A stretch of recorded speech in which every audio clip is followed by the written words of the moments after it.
Que la paix et l'amour de notre Seigneur Jésus-Christ soient avec nous, chers abonnés, et sur vous qui pour la première fois regardez cette chaîne. Si vous y êtes, ce n'est pas un hasard. C'est le Saint-Esprit qui vous y a conduit, car Dieu a certainement un message pour vous. Si donc vous êtes un amoureux fou de la parole de Dieu comme moi, merci de vous abonner. N'oubliez pas d'appuyer sur le pouce levé, surtout de partager cet enseignement. C'est une manière de contribuer à faire connaître la parole de Dieu dans le monde entier. Que Dieu vous bénisse. In the name of Jesus Christ. Amen. Pour cette deuxième partie, nous prenons le même texte du livre des Proverbes, chapitre 18, le verset 21, qui dit, et je cite, « La vie et la mort dépendent du langage.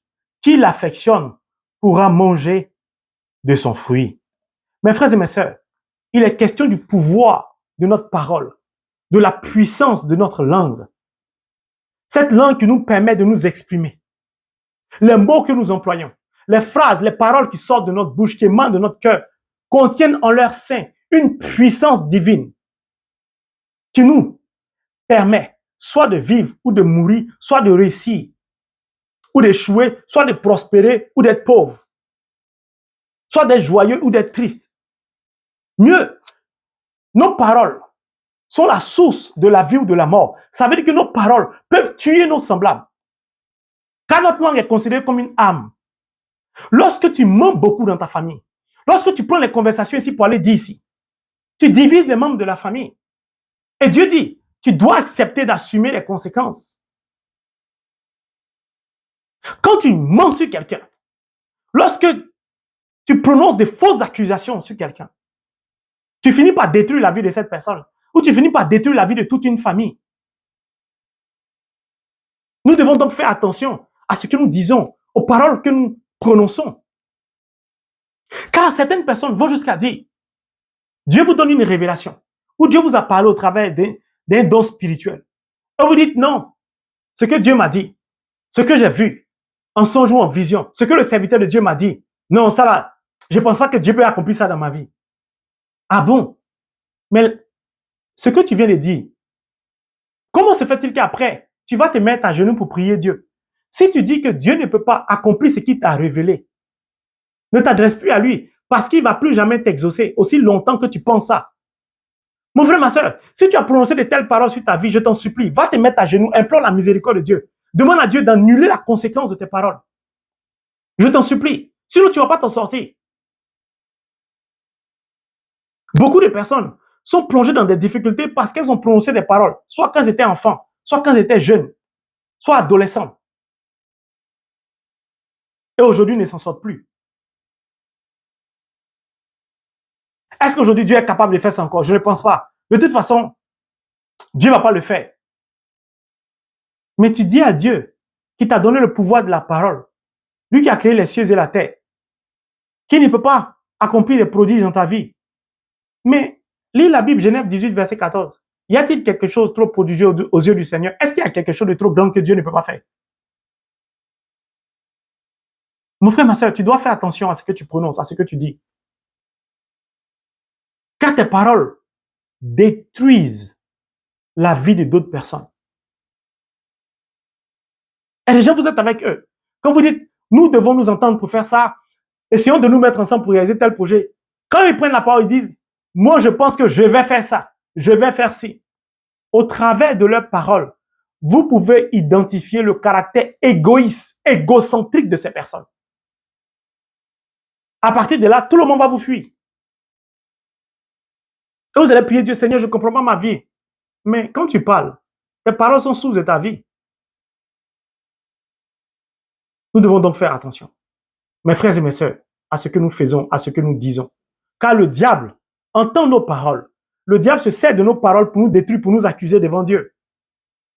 Alors, les deux exemples que je voulais prendre sont tirés du livre de Saint Luc, chapitre 23, le verset 46 qui dit, et je cite, « Jésus s'écria d'une voix forte, « Père, je remets mon esprit entre tes mains. » Après avoir dit ces mots, il mourut.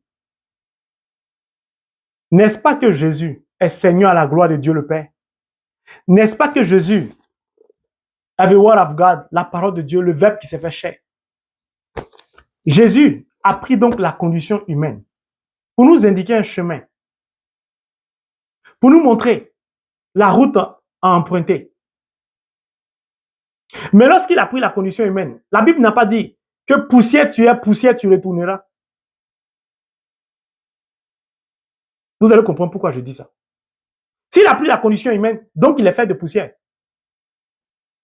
Si je parle de l'aspect charnel. Jésus donc a dit, Père, je remets mon esprit entre tes mains. Si Jésus n'avait pas dit ça, il n'allait pas mourir. Parce que la Bible dit, après avoir dit ces mots, il mourut. Sans avoir prononcé ces mots-là, cette phrase-là, il n'allait jamais mourir. Il allait rester éternellement vivant, crucifié sur la croix. Mais selon vous, pourquoi la Bible prend le soin de mentionner ça? Ce n'est pas en vain. Car les gens pensent que Holy Bible, Word of God, c'est une histoire, c'est un livre, c'est un roman, c'est un récit. Ce n'est pas un livre, hein? Ce n'est pas un récit. C'est une puissance divine. Ah, il paraît que Jésus, sur la croix, il a crié et puis il est mort. Ce n'est pas une histoire drôle. C'est sérieux. Ce n'est pas marqué là en vain. Tout ce que Jésus fait était pour nous indiquer le chemin à suivre. Pourquoi? Parce que baptisés, confirmés, initiés, confirmés, nous devenons enfants de Dieu, frères de Jésus-Christ. Si donc nous voulons bénéficier des grâces de Dieu, il va de soi que nous puissions vivre comme lui. C'est cela la définition d'être chrétien. C'est vivre comme le Christ. Donc, je dois me comporter comme le Christ, vivre comme le Christ, parler comme le Christ pour pouvoir bénéficier des grâces du Père. Mais Jésus a dit, Père, je remets mon esprit entre tes mains. Il a utilisé quoi? Le pouvoir de la parole, le pouvoir de la langue. Il a appelé la vie sur sa vie, puis il a remis sa vie au Père. Si tu remets ta vie au Père, qu'est-ce qui reste? C'est la mort. Pourquoi je te donne cet exemple? Parce que toi aussi, tu as un pouvoir qui te permet de vivre ou de mourir, de réussir ou d'échouer. Il y a des gens qui, chaque fois qu'ils arrivent dans un endroit, tout est toujours fermé pour eux. Quand ils veulent investir, tout le monde investit, ça marche. Quand ils arrivent, ça ne marche pas. Une fois, deux fois, trois fois. Ils se mettent à prononcer des paroles sans se rendre compte. De toute façon, on dit qu'il y a une opportunité financière ici. De toute façon, pour moi, ça ne vaut pas la peine. Si je m'en vais, chaque fois que je vais, c'est fermé. De toute façon, pour moi, ça ne va jamais marcher. Mais quand il dit ça ne va jamais marcher, tu viens de fermer la prospérité sur ta vie. Pourquoi? Au lieu de chercher à savoir pourquoi à chaque fois tu arrives, ça ne marche pas, pour que Dieu t'éclaire, toi, tu préfères utiliser ton pouvoir pour appeler la mort sur ta vie. C'est pourquoi Jésus sur la croix t'a dit ça. Pourquoi? Il est crucifié, non? Ce qui est arrivé à Jésus nous arrive, va nous arriver, doit nous arriver à nous tous. Vous allez comprendre pourquoi.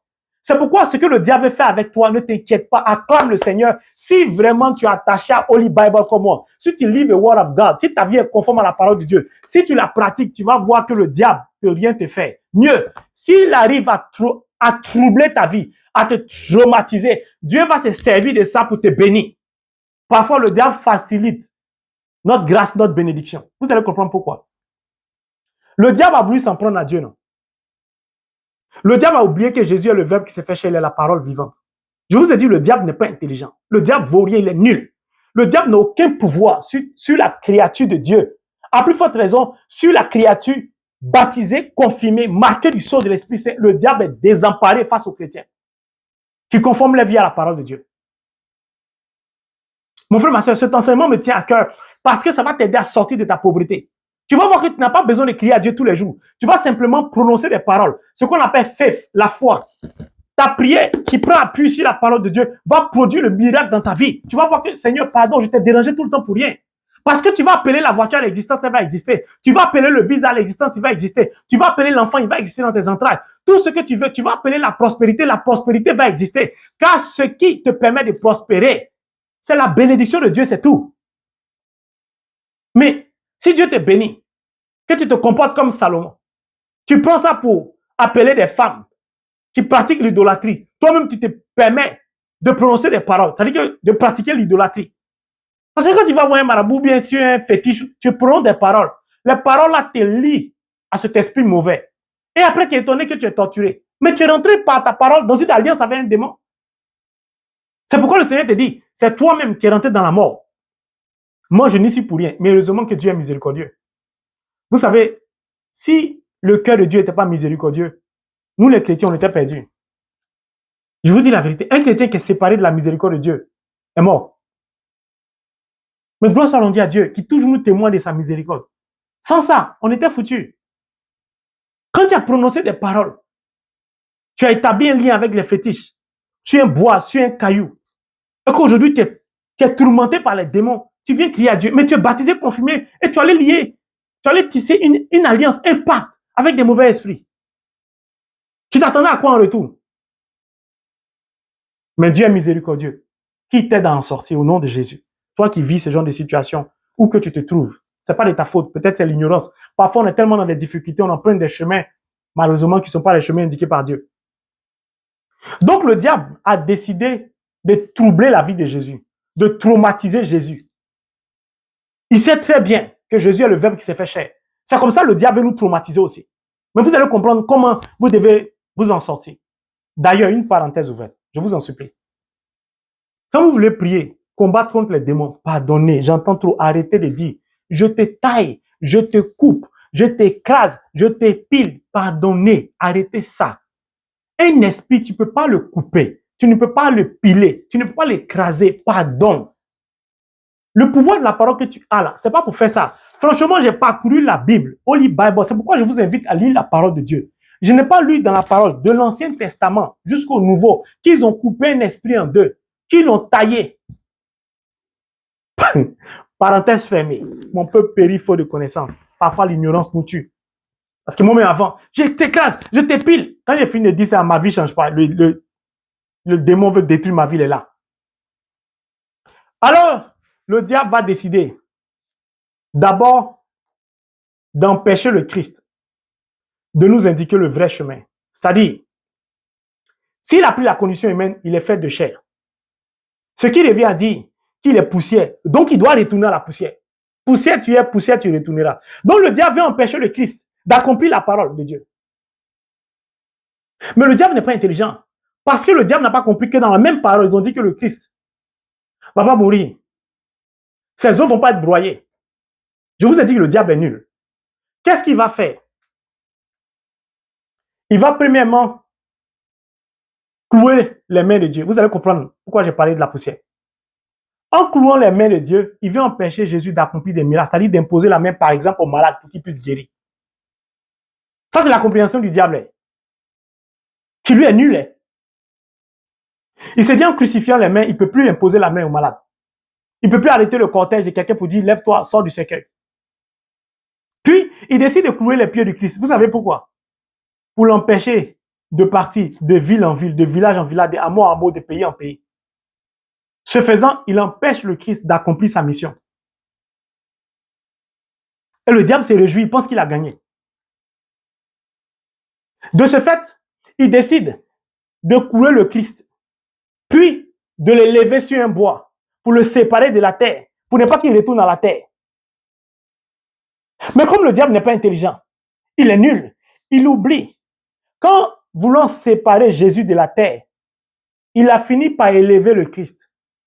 Or, le Christ lui-même devait être élevé. Donc, le diable a facilité l'élévation du Christ. Bon, tu es sur la terre. Si tu dois aller vers le ciel, tu dois t'élever. Si quelqu'un lui-même t'élève en te suspendant en hauteur, il t'a aidé ou pas? Vous avez vu comme le diable n'est pas intelligent. Puis, quand il crucifie le Christ, il s'est dit, bon, c'est fini pour lui, il va mourir. Mais le diable, tout son pouvoir se limite à la chair. C'est pourquoi si tu es malade, tu souffres. Laisse ta chair souffrir. Parle à ton Dieu. Il va te donner la force de porter la douleur. Mais laisse le diable détruire ta chair. Ça ne vaut rien la chair. Tant que tu as la parole, ça suffit. Et le diable va commettre l'erreur la plus grave de sa vie. Il va crucifier les mains et les pieds, il va laisser la bouche. Mais Dieu n'est pas un être de chair. Jésus-Christ est spirituel, il est esprit. Et l'esprit ne meurt jamais. Le diable a oublié ça. C'est pourquoi je dis les nuls. S'il avait fermé la bouche de Jésus, Jésus ne pouvait pas dire. Il a crié d'une. Jésus s'est crié d'une voix forte. Jésus allait crier d'une voix forte comment? Mais il a laissé l'essentiel de Jésus, c'est-à-dire la parole. Lui-même, il a la parole. Il est le Verbe qui s'est fait chair. C'est pourquoi Jésus a dit, Père, en tes mains, je remets mon esprit. le diable se rend compte qu'il a perdu le combat. Qu'en fait, je l'ai élevé pour le séparer de la terre, mais en fait, je l'ai aidé à s'élever vers son Père. Puis je l'ai crucifié pour l'empêcher d'accomplir sa mission, son ministère. Mais en fait, j'ai facilité sa tâche.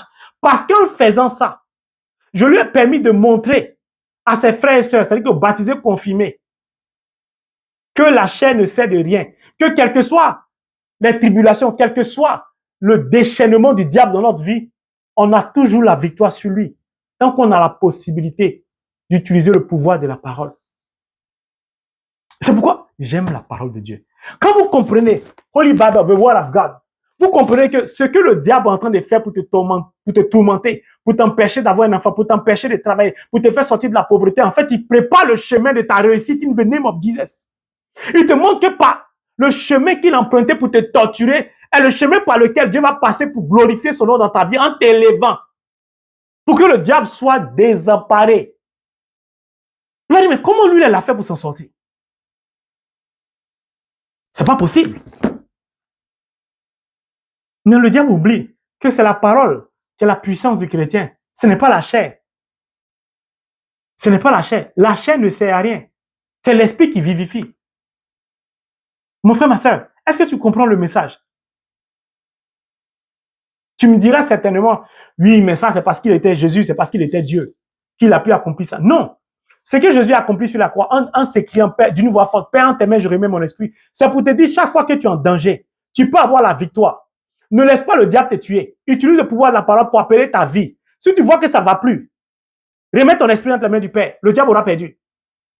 Je donne un exemple. Beaucoup de personnes ont perdu un être cher. Parfois, on est chrétien, on oublie que dans la parole de Dieu, il y a un psaume qui dit, j'ai demandé une seule chose au Seigneur, habiter la maison du Très-Haut. Parfois, quand nous perdons quelqu'un, au lieu de nous réjouir, parce que la mort est un passage de la terre vers le ciel. La mort est un chemin qui nous conduit au paradis. Parfois, certaines personnes plongent dans l'obscurité totale, dans le désespoir, parce qu'elles ont perdu un seul être. Mais quand on est chrétien, on doit se réjouir. Parce que parfois, c'est Dieu lui-même, qui vient enlever la vie d'une personne pour qu'elle soit heureuse auprès de lui. Parce que Dieu ne donne jamais la victoire sur le diable. Dieu n'a pas laissé un sorcier mystique tuer son enfant et puis le mystique va dire, c'est moi qui l'ai tué et puis les gens auront plus confiance en ce mystique. Non. Dieu va venir enlever la vie de cette personne. Le diable sera choqué, mais j'avais pas prévu ça. Mais tu peux pas prévoir ça parce que c'est pas toi qui as le contrôle de la vie des enfants de Dieu. Est-ce que toi tu es intelligent? Tu es nul. Mon frère, ma soeur, tu as le pouvoir de changer ta destinée. Tu as le pouvoir de changer ta condition de vie. Ça dépend de toi. Le père du mensonge, c'est le diable. Ne mens plus. Ne prononce plus de fausses accusations. Ne divise plus les membres de ta famille. Arrête de dire celui-là a dit ça, moi a dit ça. Arrête de mélanger les communications avec tout le monde. Arrête, la jalousie, c'est quoi? Ah, cela m'énerve. Elle veut dire quoi par là? La jalousie, là. Ferme les cieux sur ta vie. Tue la foi, la haine. Des parents qui prononcent certaines paroles. Cet enfant-là, je l'aime beaucoup. Tu plonges les autres dans l'amertume. C'est l'enfant préféré dont nous, on ne nous aime pas. Ou je t'ai pas désiré. J'ai voulu t'avorter. Mais ça n'a pas marché. C'est pourquoi il y a beaucoup de drames. Des enfants qui ont vécu dans l'amertume, qui ont grandi dans la souffrance, dans la douleur de ceux qui n'ont pas été aimés. Ils ont été rejetés par leurs parents. Ces enfants-là, aujourd'hui, sont livrés à eux-mêmes. Prennent des armes. Hier, il y avait un shooting ici aux États-Unis. Dans un mall, cette personne, un enfant de 5 ans est mort. Comment quelqu'un peut arriver à tuer même des bébés? Parce que les gens sont plongés dans l'obscurité. Ils n'ont plus de vie en eux. Arrêtez, chers parents. Ah, mais toi, ma fille, tu sors la nuit. Tu es une prostituée. De toute façon, tu ne vas jamais réussir. Ta vie même ne va rien donner. Demain, tu tombes malade. Celle que tu appelais la prostituée, c'est elle qui paye tes soins médicaux. C'est elle qui réussit à t'hospitaliser. Maintenant, tu as honte. Ou elle n'a plus les moyens. Tu dis, ah, mais ma fille, il faut voir ton mari. Mais tu as dit qu'elle ne va pas réussir. Et puis, tu vas mourir maintenant à l'hôpital parce qu'il n'y a personne pour acheter tes médicaments. Tu oublies que même si c'est ton enfant, que tu as porté dans tes entrailles, que tu as accouché, elle a un pouvoir. Ses parents sont source de vie et de mort pour toi-même que sa maman ou son papa. Donc, fais attention à ce que tu dis à ton enfant. Des parents qui choisissent des enfants en fonction des cadeaux qu'ils donnent. en fonction de l'argent qu'il donne. Lui, là, je lui parle parce qu'il donne l'argent. Lui, là, je ne l'aime pas. Et vous créez des divisions ainsi dans les familles. Et la famille est mélangée. Quand les parents meurent, il n'y a plus de réconciliation. Les gens se mettent à prier, jeûner. Seigneur, je veux la paix dans la famille. Dieu va faire quoi? Qu'est-ce que tu as fait du pouvoir de ta parole? Faites attention à ce que vous dites.